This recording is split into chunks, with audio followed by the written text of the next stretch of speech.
ഞാനൊരു കഥ പറയാം എന്നെൻ്റെ യൂട്യൂബ് ചാനലിലേക്ക് എല്ലാവർക്കും സ്വാഗതം. മൂവന്തിയായി പകലിൽ രാവിൻ വിരൽ സ്പർശനം. ഈ സംഗീതം കേൾക്കാത്ത ആരും ഉണ്ടായില്ല.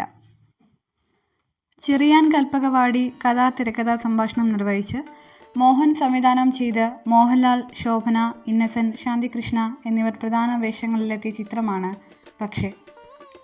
ബാലചന്ദ്രൻ സാധാരണ പശ്ചാത്തലത്തിൽ നിന്ന് വളർന്നു വന്ന IAS ഓഫീസറാണ്.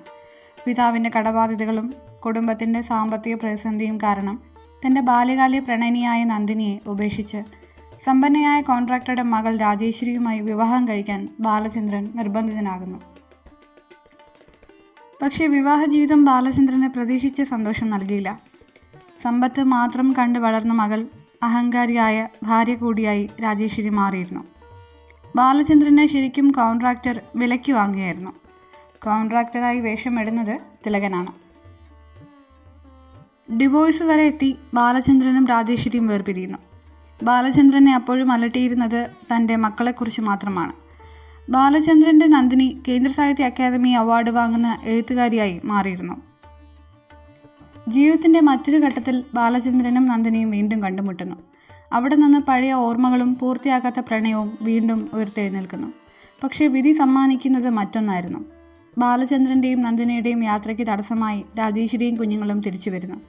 പുതിയ ജീവിതത്തിനായി രാജേശ്വരി മാപ്പ് അപേക്ഷിക്കുമ്പോൾ നന്ദിനിയോട് വീണ്ടും മറക്കാനും ക്ഷമിക്കാനും പറയാൻ മാത്രമേ ബാലചന്ദ്രന് കഴിയുന്നുള്ളൂ. സിനിമ അവസാനിക്കുമ്പോൾ ക്ലൈമാക്സ് ഇങ്ങനെ തന്നെയായിരുന്നോ വേണ്ടിയിരുന്നതെന്ന ചോദ്യം പ്രേക്ഷകന് മുന്നിൽ നൊമ്പരമായി തുടരും.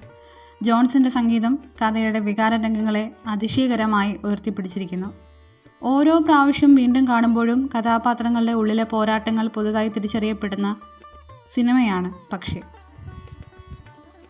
ജീവിത പന്താവിൻ്റെ ഇടനാഴിയിൽ ഒരു നൊമ്പരമായി കണ്ടുമുട്ടിയ തൻ്റെ ജീവിത പ്രേയസിയെ വീണ്ടും ഉപേക്ഷിക്കേണ്ടി വന്ന ബാലൻ്റെ നിസ്സഹായാവസ്ഥ, അതൊരു വിങ്ങലായി കാണികളിൽ തങ്ങി നിൽക്കുന്ന ഒരു ഭാവാഭിനയമാണ് ലാൽ കാഴ്ചവെച്ചത്. ശോഭനയാകട്ടെ തൻ്റെ സ്നേഹത്തിൻ്റെ ആത്മസമർപ്പണം. പക്ഷേ എന്ന വാക്ക് തന്നെ ആ സ്വപ്ന യാഥാർത്ഥ്യ സംഘർഷമാണ്.